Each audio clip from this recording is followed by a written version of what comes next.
Hello, everyone. Welcome to this week's episode of the Sky Sports F1 podcast, where I've managed to pin down our very own Nico Rosberg for an Ask Me Anything. And Nico, when we put this out on Twitter, we've had up to 1 million impressions on this tweet for questions for you. So plenty to get through. But I guess, look, first off, how are you?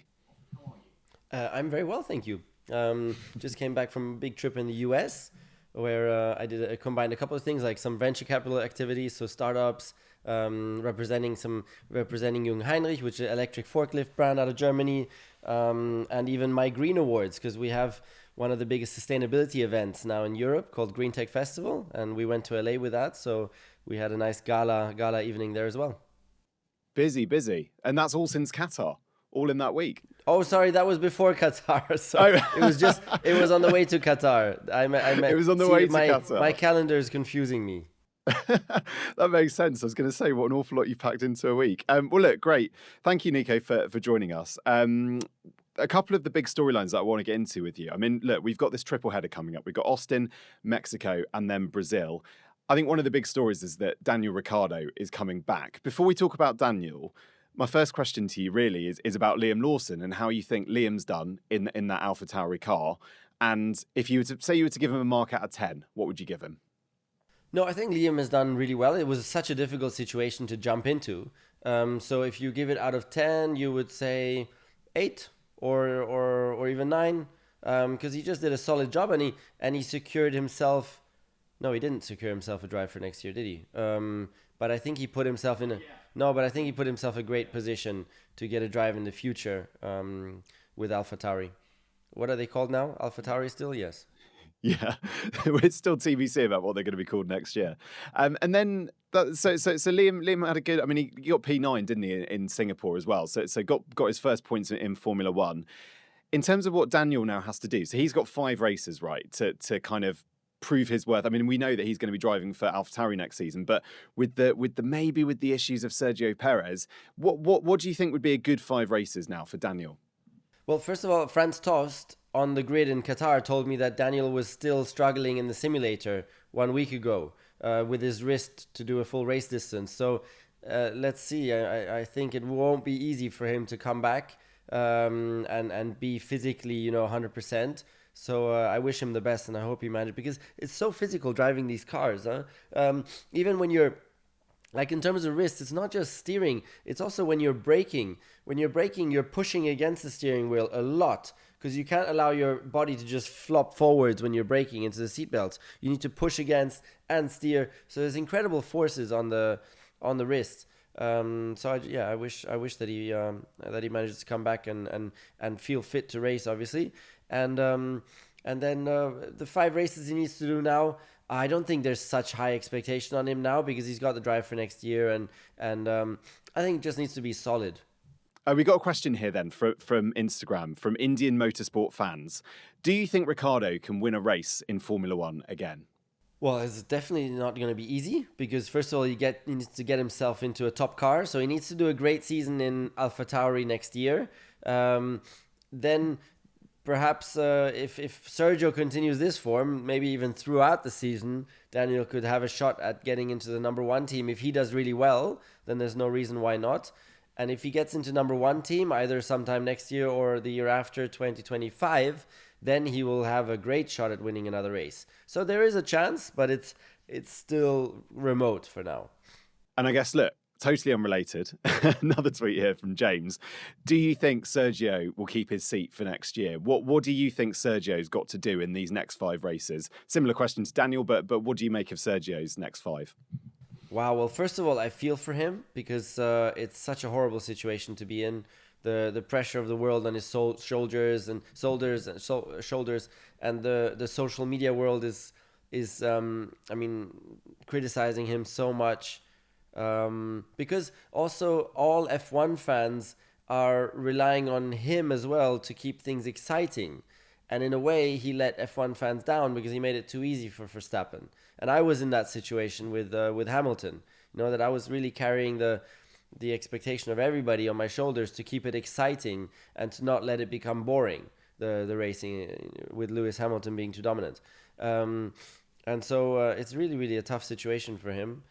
So I can really relate. And And he's having such a difficult time. I mean, Qatar was a horrible weekend again for him, like so bad, with the best car. So, wow, I don't know. I mean, he really needs to find a way there, and very quickly, because at that how he's driving now, I mean, Red Bull really need to consider even for next year. Yeah, we spoke on the podcast last week actually about the last three races in terms of points for the Constructors' Championship. So McLaren have scored 104 points, Red Bull have scored 75, Ferrari 70. So when you hear that, Nico, and you feel that, you know, McLaren have got two excellent drivers now, haven't they? Scoring really, really good points, getting P2s, P3s. Red Bull, it's basically just Max and whatever Sergio can contribute. But it's not enough, is it, next season if it's a close fight? No, that's a real headache they've got there. A really, really big headache, because they need two top drivers in the car to score some solid points. And Sergio is massively underperforming at the moment for reasons that I struggle to understand, because I know that he's a great driver. So it's very difficult to understand why he would be so far off. One explanation is that Max is spectacular, one of the greatest of all time. Yeah, he's soon going to be one of the top 5 of all time. So that's one reason. But still, Sergio's too far. Do you think his going to Mexico? What do you think the impact of having a Mexican Grand Prix? Do you think it will add pressure, or do you think he'll enjoy being in front of his home fans? No, I think he's going to enjoy being home. Not necessarily, I think he'll just be newly motivated to do really well there. But the Mexican track is incredibly difficult because it's a very strange asphalt where the tire doesn't connect very well and it just suddenly steps out when you don't expect it. It's very unpredictable to drive there. I used to hate driving there. It was so difficult, and it was one of my weakest tracks, even though I won there. Did I win there once? Yeah, once or twice. I'm not sure. And yeah, so let's see how Sergio gets on, but it's going to be a difficult weekend, I'm sure, for him. Yeah. Is that when you're struggling as a driver, is that what you're looking for? You're looking for consistency, right? You're looking for tracks that you know. Not even. You're just looking for breakthrough moments, and it can even come in a free practice session. It just you're just looking for those small breakthrough moments, because it's very fast in F1. As soon as you line one breakthrough moment, another one, then you're back. Things move very fast. They certainly do. So we've spoken about Sergio. What about Max? How does he approach these final 5 races? Do you think for him it's like a victory lap in terms of just celebrating the fact that he's already won, or do you think he's going to want to get every single win of those final 5 races? And my other question to you is, do you think he'll in any way help Sergio? Because if you remember back to Brazil last year, where he didn't help Sergio help his course for P2 in the championship, can you see a situation where Max just is belligerently going out in front and wanting to win every race and not thinking about the team? I don't see Max helping Sergio at all. What's the point? Max, I think, is just ultra determined to win every single race left of the season. I think that's what it's about, and that's it. I mean, we saw it in Qatar even. He wasn't thinking about the championship points on Saturday. He was wanting to go out there and win the race. So, and I think it's going to be the same for the rest of the year. Let's move on to talk about Mercedes, your old team. A tweet here from C. Thoughts on the new dynamic at Mercedes? Do you see any tensions or familiarities with your own time with Lewis? And this is in relation, of course, to the first lap incident where Lewis and George collided. Yeah, so things have been heating up there, because also in Suzuka, it was like well over the limit on one occasion where they both took each other off the track. Yeah, so it's interesting to follow. I hope that, especially Toto, I hope he's managing that carefully, because you got to be ahead of the curve there and not let things spiral. It's a very difficult situation for George as well, because unfortunately you can't just be the nice guy in that situation. You have to also internally keep the pressure on. You have to make it difficult for the team. Unfortunately, it sucks, but because otherwise the team is always just going to take the easiest route, and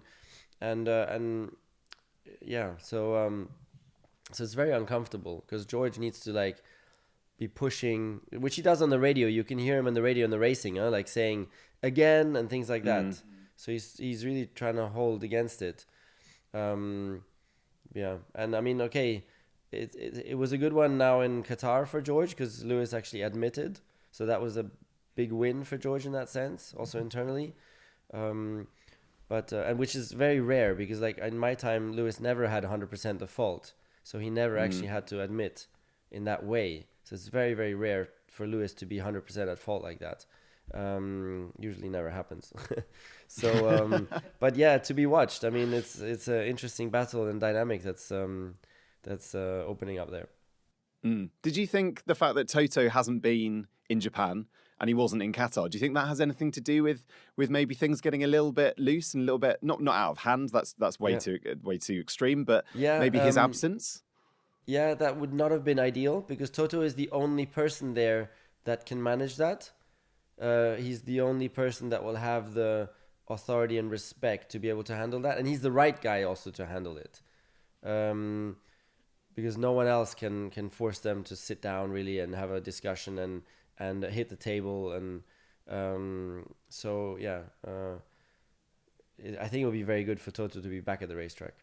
I mean, unless what Toto can do is, I don't know, like when they're back here in Monaco on Monday after Qatar, maybe he would have sat down with both or go visit Lewis in his apartment and have a sit down with George individually first, and then ideally you'd also sit them together then.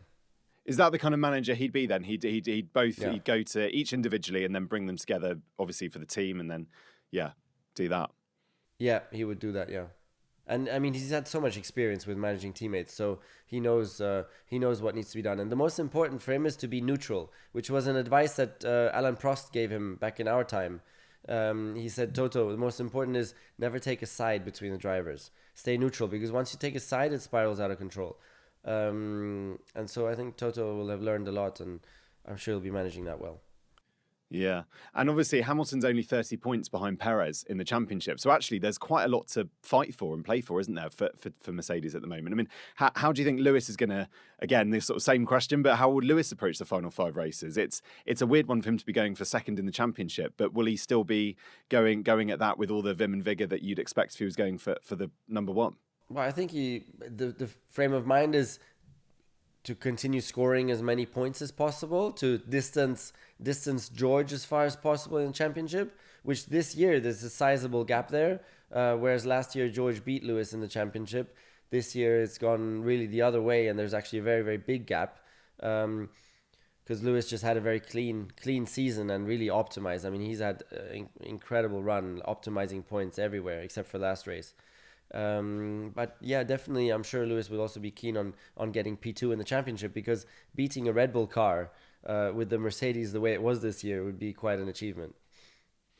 Yeah, a real scalp. There we got to hear from Formula UR the differences, or they want to know the differences between yours and Lewis's car setup preferences. Was it always a harmonious decision with that, or did you have very different driving styles? No, it would be very, very similar. Extremely similar. If there was a difference, what would the difference be? I wouldn't even know a difference. It was really, really literally the same most of the time. Sometimes we just, when you don't know which car setup, like sometimes you would have different geometries on the rear and you just didn't really know what was better, then it might be that you just deviate and go for 2 different things, but it's very rare. Very, very interesting. Henry on Twitter. Nico, with your incredible F1 experience, if you were to make a comeback as a race driver, which team do you think would be the best fit for you? Well, the best fit would still be Mercedes. But the only other one that I would consider would be Ferrari then, because I speak Italian, I get on best with the Italians, really love Italy, so that would be the only other one. Be pretty exciting. No danger of that happening though, is there? No, I'm completely you never know. out. You never know. It would take me forever also to get back into it now, because even just physically to get those. I mean, yesterday I was on a motocross bike and my arm went knackered like after a couple of minutes. And back in the day, I could have gone all day, because the underarms are also what you train for the race car to hold the steering wheel. So it would take me forever to get all those specific muscles back up to speed, and the brain to learn to process that speed again would also take forever. I mean, I'd have to drive so much in the racing car, which you don't even get the opportunity to do, to drive in a Formula 1 car. So it would be very difficult now to get back into it. Do you think you could? If you would give it, if imaginary world. If I had the passion and the passion for it to get back into it, then yeah, I could. But it would Yeah. be hours. I mean, it would be hours of gym and spending time in a race car. Probably I would have to buy a GP2 car, and I would just have to drive and drive and drive on different tracks and really get back into it with sets of tires, all day long, every day, and do really like over and over and over, and do so many days, and then have a whole old F1 car test series lined up as well, and then eventually I'll be back up to speed. Yeah, but it would take half a year at least. Yeah. Wow. Long process. So yeah, didn't think it would be as long as that. Well, look, I mean, imagine Roger Federer. Yeah. Yeah. Yeah. Yeah. Okay, tell him, hey, get back to being the best in the world. It's Yeah. gonna take him. It's gonna take him 12 months to get back. Andy Murray, after his long injury, he's still fighting now to try and get into a top 20 in the world. So it's Yeah. very similar. And you've got to have the desire, right, to do it. Because if you don't have the No, of desire, course, you then it need to just have a becomes a huge slog. desire to, because putting the work is going to be painful. I mean, the work that would go into it would be rather painful. Yeah. Caroline on Twitter would like to know if you think Oscar Piastri has a genuine chance to be world champion. It's a little bit early days still, but let's start with being I was going to say race winner. He's already a race winner, but let's go for Sunday race winner. So he has a great chance of being a multiple race winner. Champion, let's wait with that. Because this year he's shown some weakness in race pace a little bit still, which is normal. Huh? It's normal for rookies to struggle in some different areas. And he's up against one of the best out there, which is Lando Norris. And I haven't yet seen that he could definitely beat Lando over the whole season. So we need to give him some more time. But let's start with multiple race winner. Can you remember ever in Formula One a turnaround like McLaren have had this season? A team mid-season being able to transform their car from pretty much the slowest to the fastest. That's incredible, yeah. That's incredible how they've done that and brought such a massive upgrade in performance. And I've heard rumors that they expected it to be such a jump as well. So they really fully understood it. It showed in the numbers.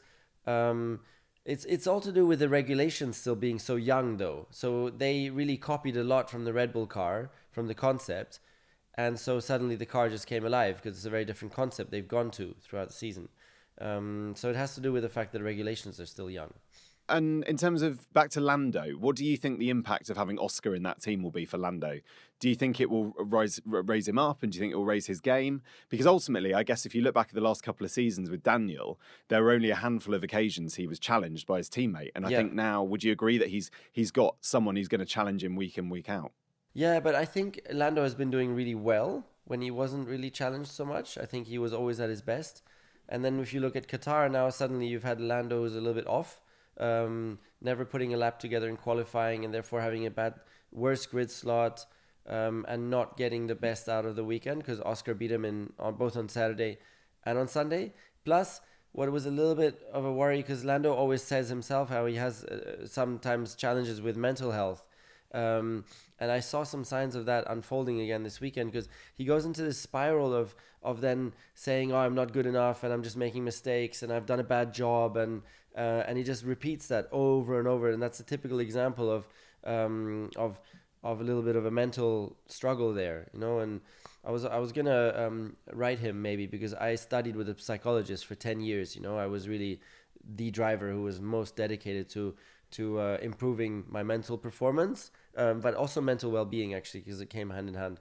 So I spent every 2 days, I worked 2 hours with a psychologist every 2 days. It was more intense than the physical training. It was insane, and it really helped. It was a big part of me becoming a world champion. So I wanted to write Lando, actually, and I wanted to say that one thing is thinking you're not good enough, but the other thing, which you can influence and avoid, is what you're saying then. And if you keep repeating that, you start to believe what you say even more. You know, in repetition, you can start to believe what you say. So it's important to try and avoid repeating "I'm not good enough" and "I'm making too many mistakes," and over and over and over for the whole weekend. Because I guess we in the media we've been so lucky with Lando because he is so open, And I think when he first came to Formula One, it was such a breath of fresh air. He was so great with the media. He was such a personable character.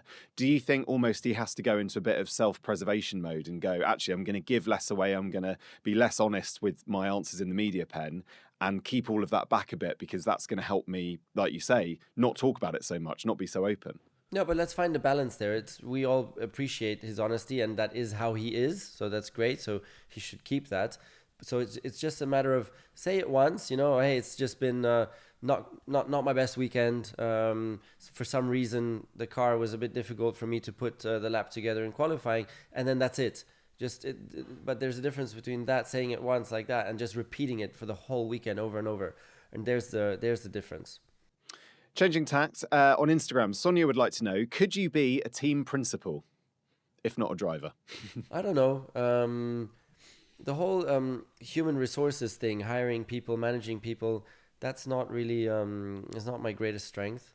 And you need that. Like someone like Toto is incredibly well, or even, I suppose, Christian Horner, incredibly well with managing people, giving them also like a view to the future, how they can grow within teams, and keeping the culture strong so they don't jump ship to another team.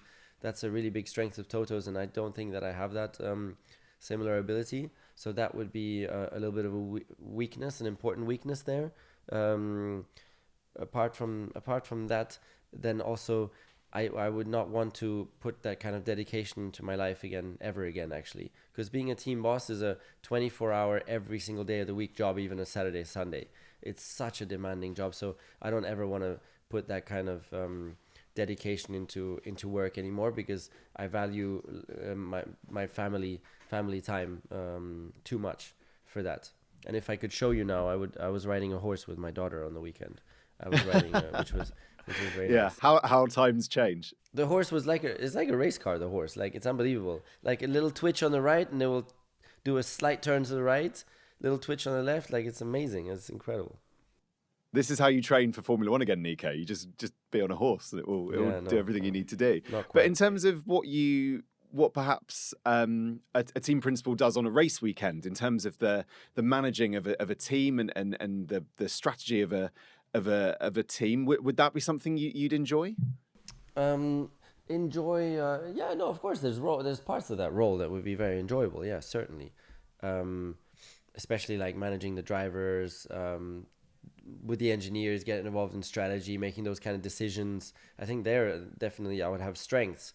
Another thing that Toto obviously has to do through weekends is play the politics game with the FIA, with the other teams. It's a constant politics, like constant.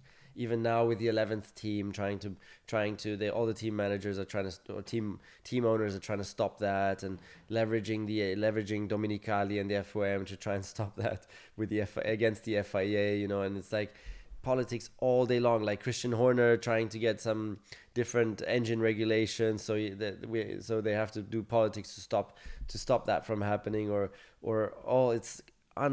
I would hate that, and it's just never stops, and that's something I really don't like.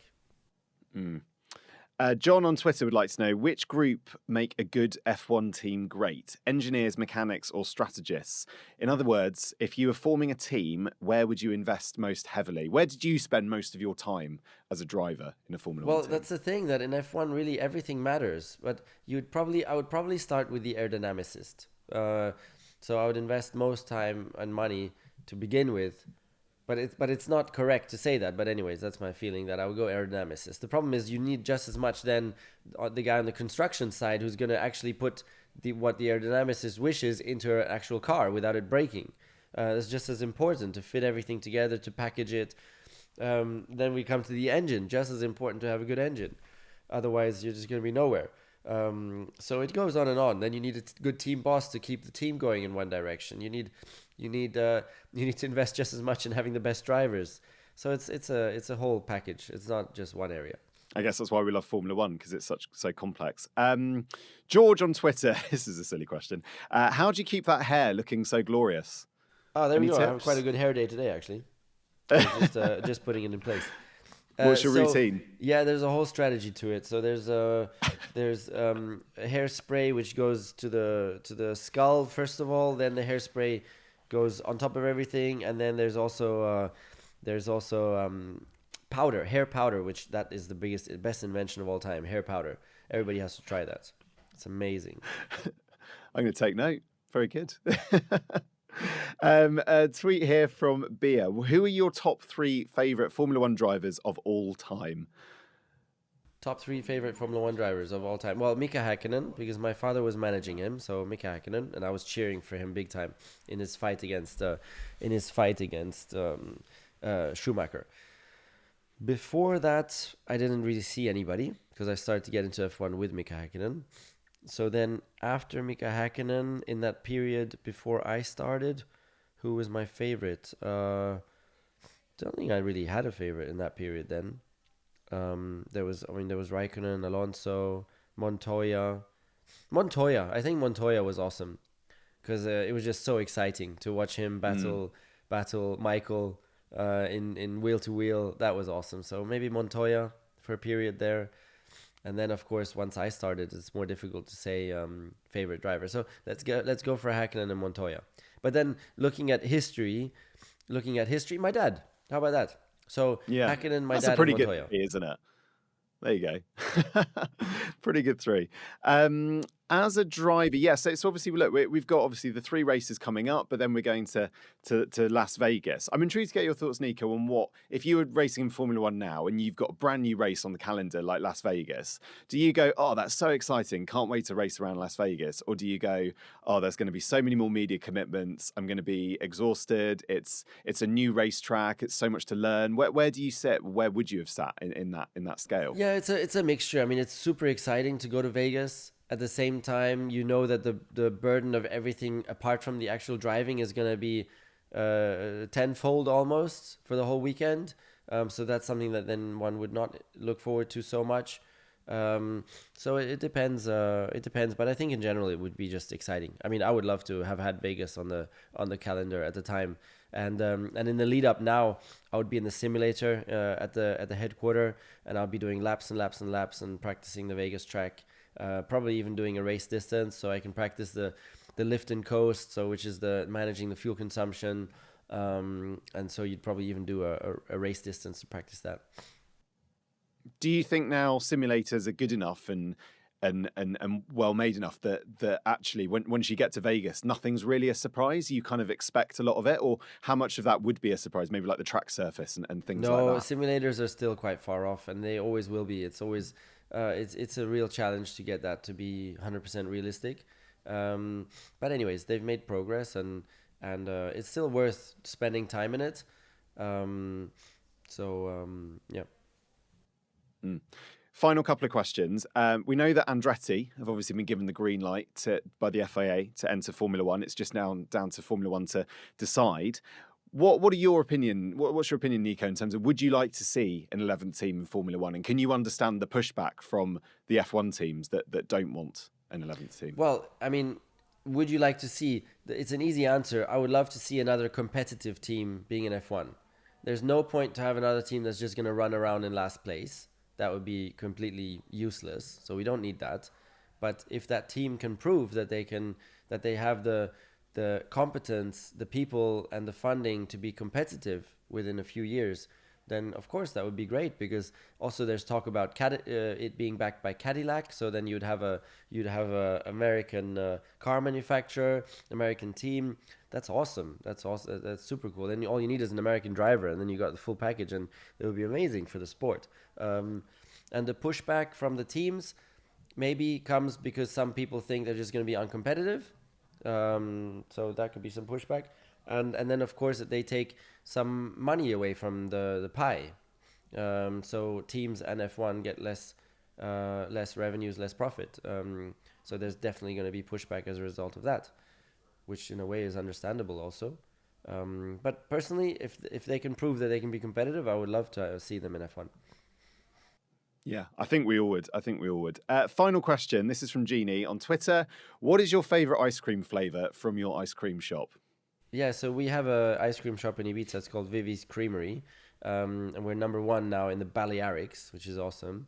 And Wow, incredible! yeah, and we had an amazing season as well. So my favorite flavor, the one I take every time, honestly, I just go for vanilla, just plain and simple.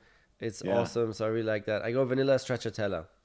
But yeah, if any of you are coming to Ibiza, we're closing on the last day of October, so there's a couple of days left for you to take a plane down to have our ice cream. Are you involved in the tasting and the making? Yeah, of course, I'm involved in everything.